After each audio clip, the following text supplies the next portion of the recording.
é muito ponto.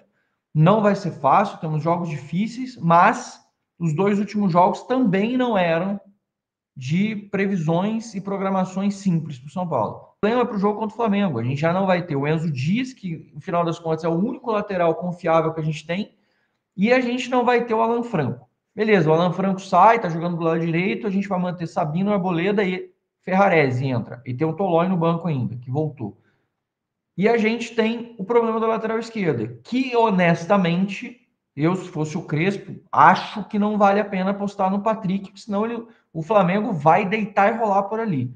Acho que se fosse apostar alguma coisa, fazer alguma coisa diferente, vai botar o menino no fogo? Cara, o São Paulo é isso aí hoje. O São Paulo tem que apostar nos seus meninos. Se tivesse no lugar do Crespo, daria ênfase e tentaria o Nicolas, que é um baita lateral, que é um baita jogador, e tentaria alguma coisa diferente, claro, com uma proteção maior ali para ele, trabalhando, fazendo tudo, mas Patrick realmente dá um pouco de murro em ponta de faca. De todo modo, estamos vivos na briga, temos 21 pontos em disputa, nos afastamos com 13 pontos da zona do rebaixamento, ou seja, de 21 pontos, tem 13 que os caras precisam quebrar aí de distância do São Paulo. É absolutamente improvável que aconteça alguma coisa nesse gênero. Já dá para a gente falar, ufa, com mais 3 pontos a gente respira de vez, a gente realmente confirma a nossa permanência na Série A. Como eu falei para vocês, é assim, permanecemos na Série A, primeiro objetivo mantido, cumprido. Beleza, agora vamos vislumbrar o quê? Sul-Americana? Sul-Americana está aí na porta. O que mais que dá para fazer? Uma pré-Libertadores, de repente, e quem sabe, se o time engatar, se o time realmente fizer a diferença, tentar buscar por uma vaga aí na Libertadores da América. Vai ser simples? Não. Ano passado ficamos no G6, conseguimos a vaga direta porque se transformou em G8. Existe essa possibilidade? Existe.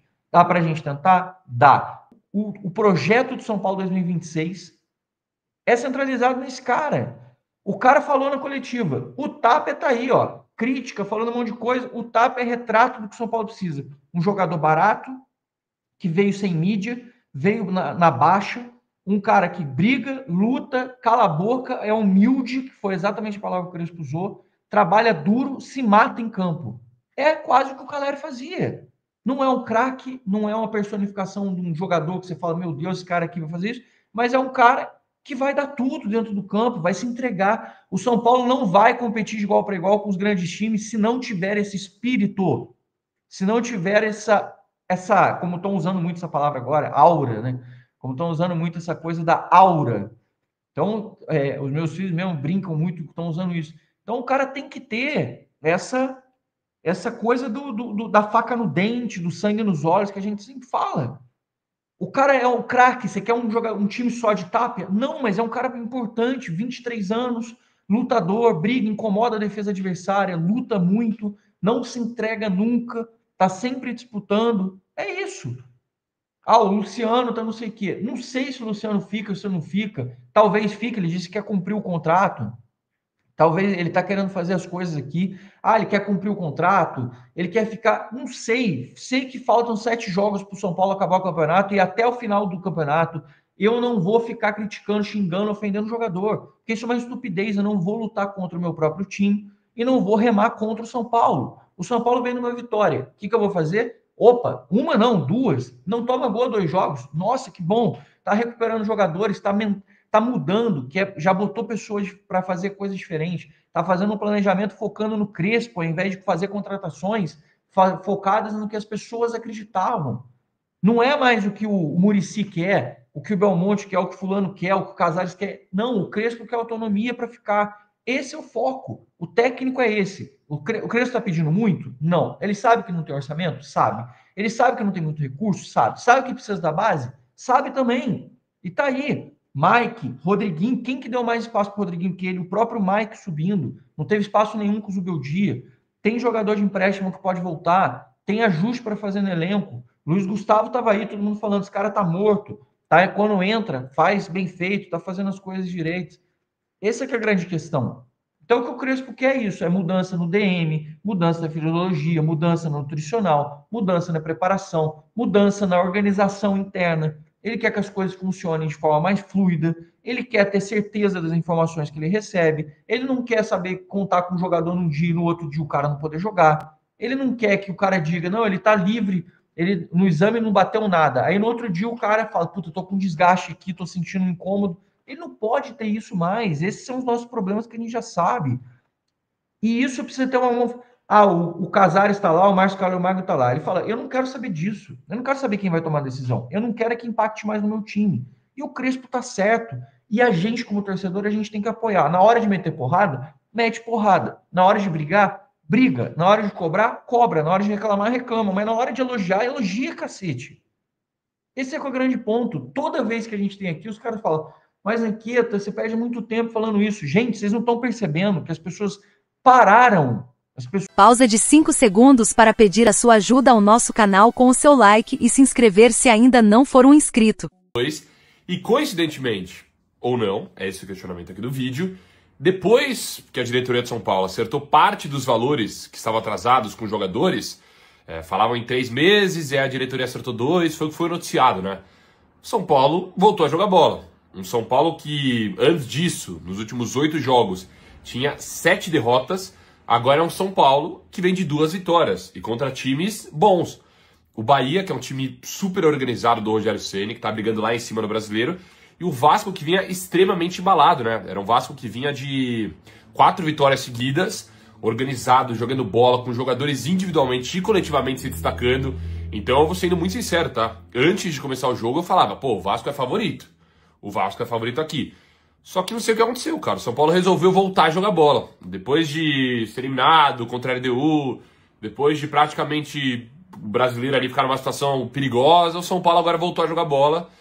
E aquele São Paulo do Crespo, que estávamos acostumados antes, que estava jogando bem, que tinha jogada trabalhada, que sabia disputar na partida. Enfim, o São Paulo voltou a jogar bola. Numa partida contra o Vasco, que mais uma vez, tá? O Vasco que sempre que o Diniz encaixa o time fica muito organizado. Em todos os clubes que ele trabalha assim. E o Vasco é esse time hoje. O Vasco é um time que nos últimos 4 jogos eram 4 vitórias, né? Antes desse jogo contra o São Paulo. 4 vitórias jogando bem, trabalhando, com o Raio jogando bola, com o Coutinho jogando bola. Então, por isso que foi uma vitória que tem que enaltecer muito do São Paulo. Muito, tem pontos positivos e alguns pontos negativos que a gente tem que falar aqui também.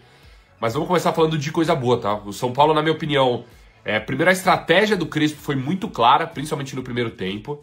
Ele tirou o Vasco da zona de conforto, né? Porque o Vasco é um time que trabalha muito bem a bola. Quando tem a bola nos pés, o Vasco é um time que trabalha muito bem, que tem triangulação, que tem troca de passe, que os jogadores se aproximam. Bem naquele estilo Fernando Diniz, né? Saída de bola com o goleiro. E se um time pressiona o Vasco sem uma estratégia boa e sem treinamento para isso, é perigosíssimo. Porque se o Vasco ultrapassa aquela primeira linha de ataque, com a defesa ali trocando bola aqui, trocando bola tic-tac, tic-tac, eles partem para um contra-ataque, já tem na posse, né? Mas partem para o ataque de frente e é uma linha inteira que tem que se recuperar, porque já ficou para trás, depois de uma pressão, desgastando a pressão. Então por isso que é perigoso, é arriscado, né? A estratégia de pressionar o Vasco. Só que quando bem executada, e na minha opinião foi bem executada pelo São Paulo no primeiro tempo, é interessante. Aí o Tricolor tem um pênalti que eu vi gente questionando, mas na minha opinião, tá? Pênalti claríssimo em cima do Arboleda. O PH agarra o Arboleda ali, né, por trás e... Lá ele, mas enfim, agarra o Arboleda por trás e parece futebol americano, né? Na minha opinião isso é pênalti claro. Não pode no futebol você impedir o outro de subir pra cabecear. E pênalti juvenil do PH, né, que é, na minha opinião, um bom jogador, mas que não precisava ter feito aquilo. E aí, indo pro segundo tempo com 1-0, São Paulo volta um pouco mais atrás, com a linha um pouco mais baixa, só que conseguiu criar oportunidades, né? No contra-ataque no segundo tempo, principalmente. Uma com o Ferreirinha, que aí... Cara, eu particularmente, tá? Nesse tipo de lance que o cara coloca a mão, aquela mão quando você tá em velocidade, ela te impede de passar. Eu acho pênalti. Assim como eu achei pênalti do Murilo no Arrascaeta no primeiro turno. Minha opinião, pênalti. Só que eu não acho um lance absurdo como eu vi gente tratando. Nossa, meu Deus, esse cara... Não, cara. A interpretação ali do juiz do VAR, na minha opinião, passa batido, só que eu, João Pedro Sgarbi, daria pênalti. Aí depois o Rigoni, cara. Esse é o ponto ruim do vídeo que a gente tem que falar, cara. O Rigoni, pô, é difícil, né? Assim, tem oportunidade, chegou questionado, só que a torcida resolveu abraçar, de que, vambora, então, apoiar. Cara, mas é um cara que não fez nenhum gol. Se eu não me engano, não deu nenhuma assistência. É um cara que... Desculpa, eu não espero nada positivo do Rigoni agora pra esse final de ano e não acho que a diretoria tem que nem cogitar renovar com ele pro ano que vem. Porque o gol que ele perdeu é inacreditável, né? Inacreditável. Você na frente do goleiro e tudo bem, o ser humano é falho, o atacante vai errar, vai acertar, faz parte, cara. Mas foi feio.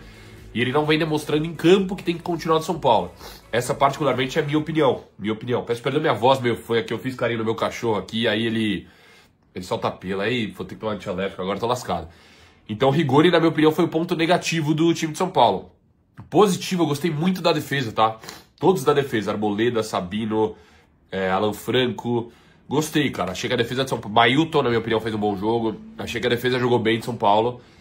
E vitória importante, porque aí a briga do São Paulo passa a ser outra agora. No modo geral de que você parar pra ver a tabela, é brigar por G7, porque vai abrir G7 pra pré-Libertadores. Quem sabe até brigar por um G6, mas acho difícil. Mas o G7 abre pra Libertadores, porque ou o Flamengo ou o Palmeiras vão ganhar a Libertadores. Então, uma vaguinha a mais vai abrir ali. O que é importante do São Paulo estar nessa briga, fechou?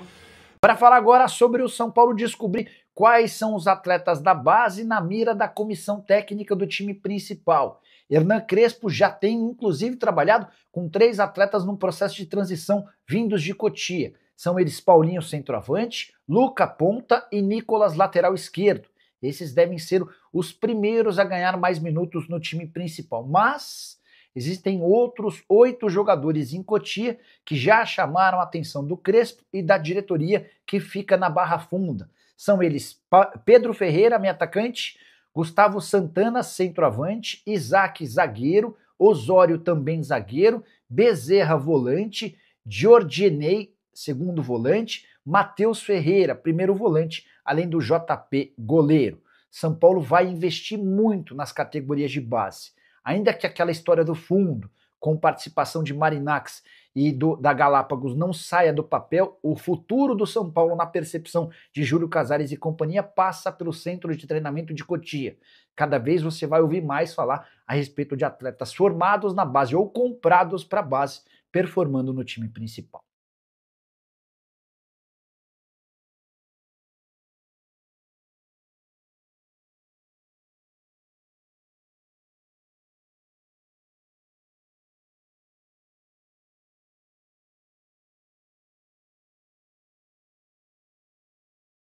Vasco 2-0. Formação do São Paulo. A gente vem com Rafael, Alan Franco, Arboleda e Sabino, nosso Sabinão da Massa, que é nosso zagueiro do canal, Mailton, Pablo Maia, Marcos Antônio, Enzo Dias e o Bobadilha. Tapia e Lucas Moura. Assim, vamos lá. Aí até o tiozão tava falando lá, pô, pessoal, mas é o que a gente tem à disposição, pá. Tá, beleza. Cara, não sei. O time começou meio estranho. Com o Tapia. Cara, o Lucas joga muito. Com a bola no pé, ele joga muito. Mas sem a bola, ele tá ajudando menos que o Luciano.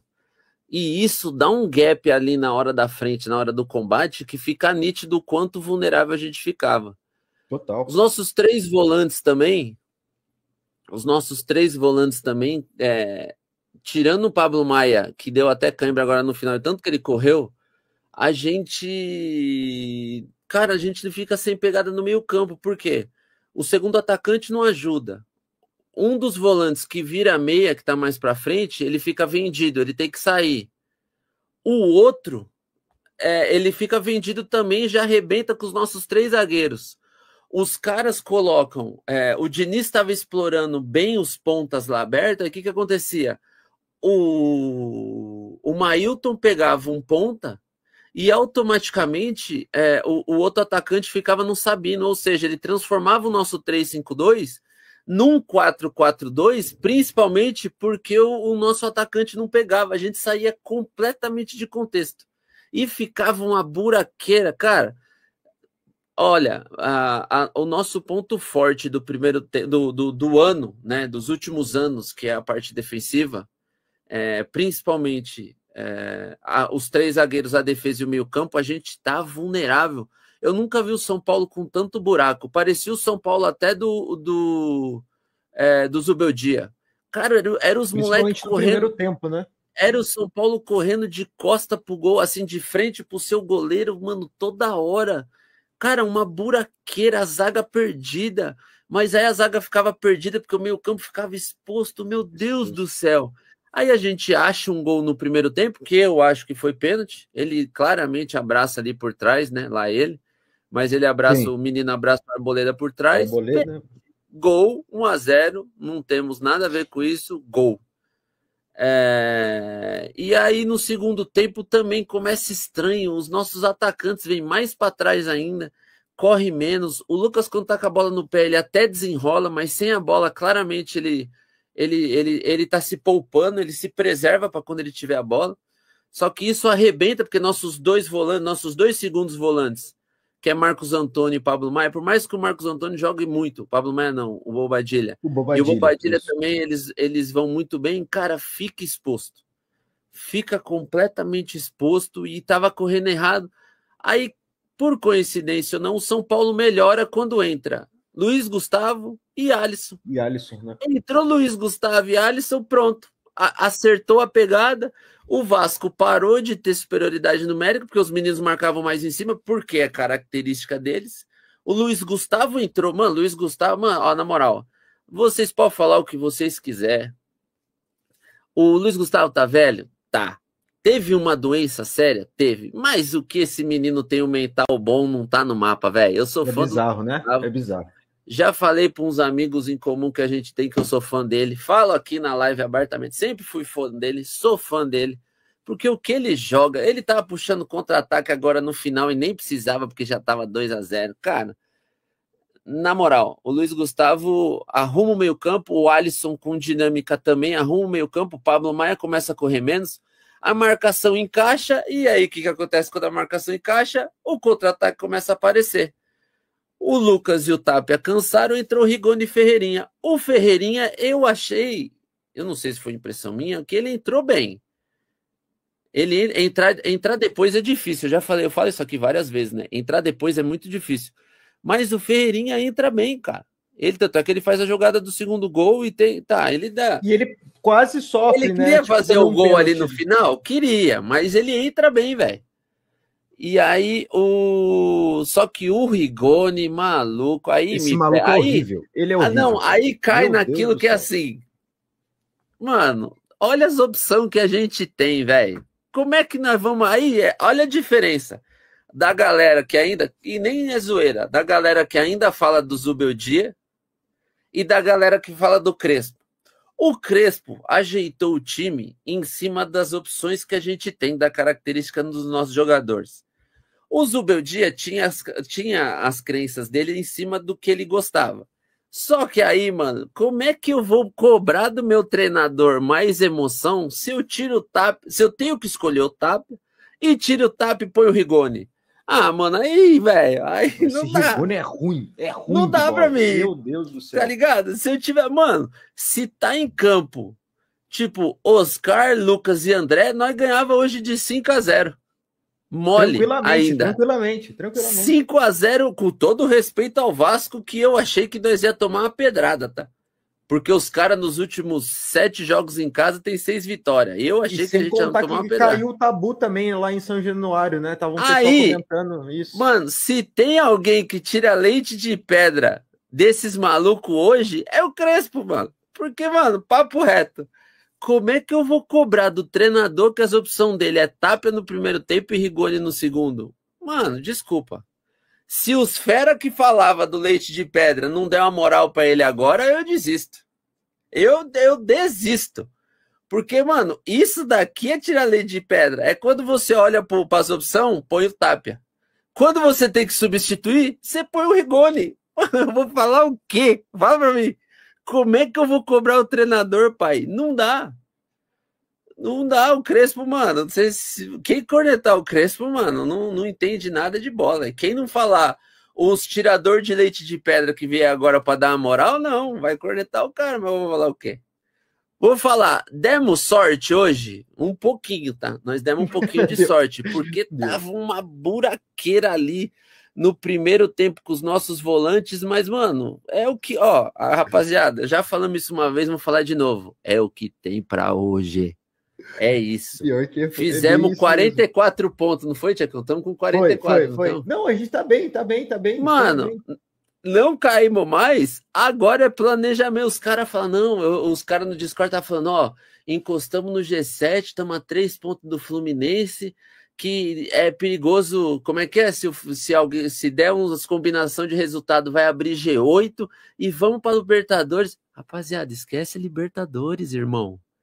E o nosso BO é outro, não é Libertadores não, pai, esquece isso aí. Vocês querem ir para Libertadores? Wilson, a condição financeira, tá bom, condição financeira, mas vai para lá para tomar pedrada. Vai classificar e tomar pedrada. Se vocês querem isso, depois que eu tomar pedrada, não reclama. Porque, mano, com Tapia e Rigoni, mano, papo reto. Tapia e Rigoni, nós não segura nem a Sul-Americana, paizão. Crise gigantesca no River Plate. O River perdia um jogo lá, é o 4º jogo que eles perdem seguido ali no Monumental, no estádio deles ali na Argentina. E desde a fundação do Monumental, eles não tinham perdido 4 jogos seguidos ainda lá no torneio. E aí o que acontece? Estava 1-0 para o time adversário e tem um pênalti pro Borja bater. Lembra do Borja, que jogou aqui no Palmeiras, né? E aí joga agora no River Plate? O Borja, ele foi bater o pênalti e ele perdeu. A torcida caiu pra cima, a torcida poupou o técnico Marcelo Gallardo. Marcelo Gallardo, que é um técnico muito identificado com o River Plate, a torcida aplaude ele e ele gesticula de volta agradecendo. Então tá todo jogador sendo vaiado, os caras vaiando, pedindo pra todos irem embora, todos, sem exceção. Vai embora, suma daqui do River, e começam a aplaudir o técnico.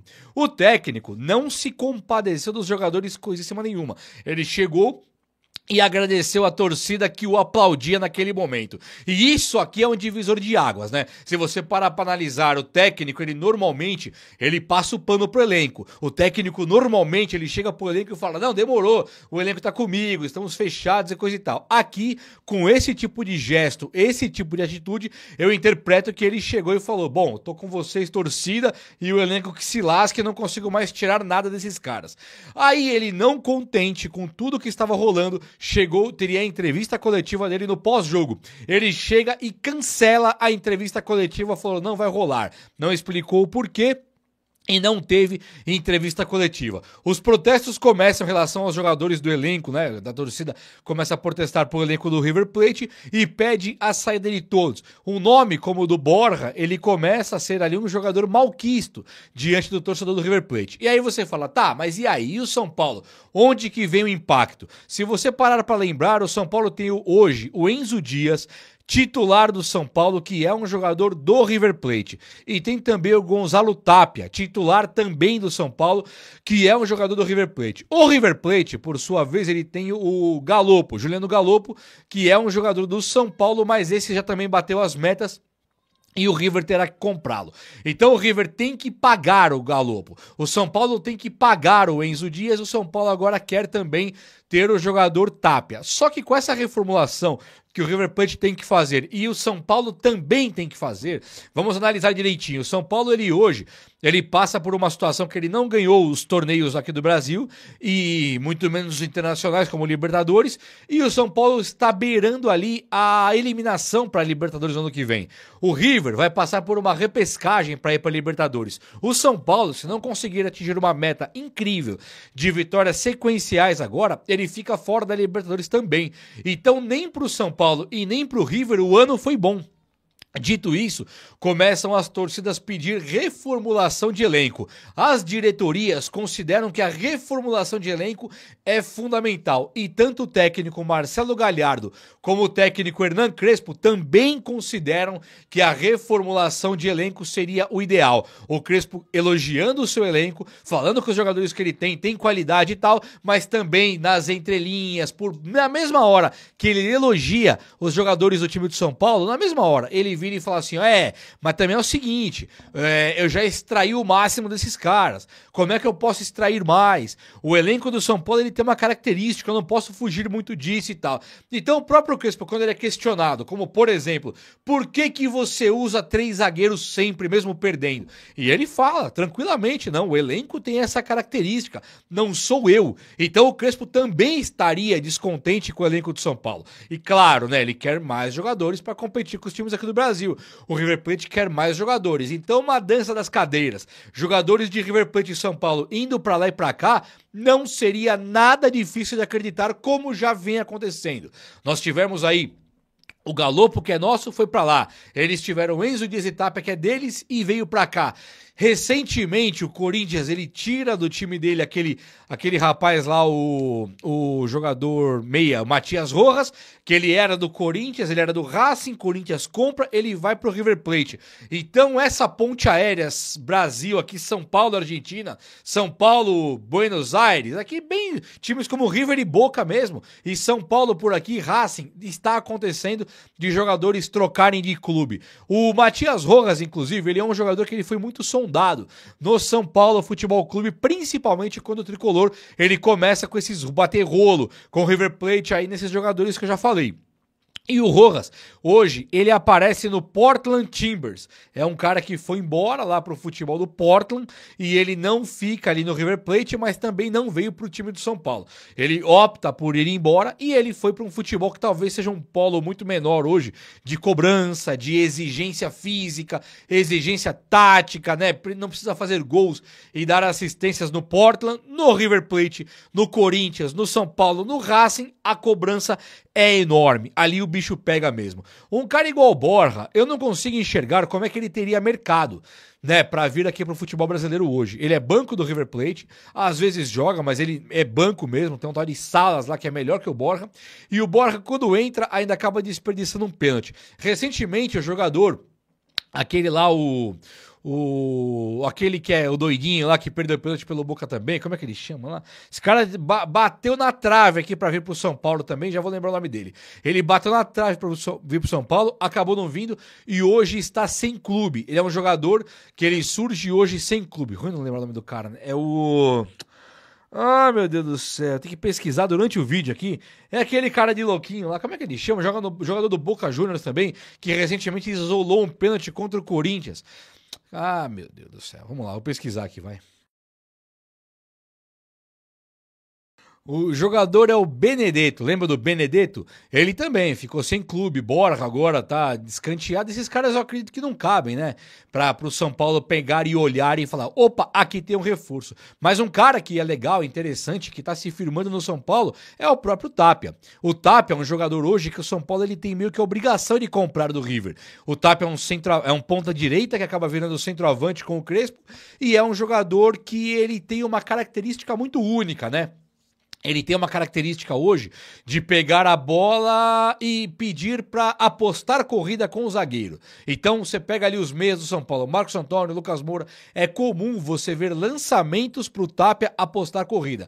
Ele divide no corpo e ele acaba sendo uma referência no ataque. Se você pensar em André Silva, não chega a ser uma referência.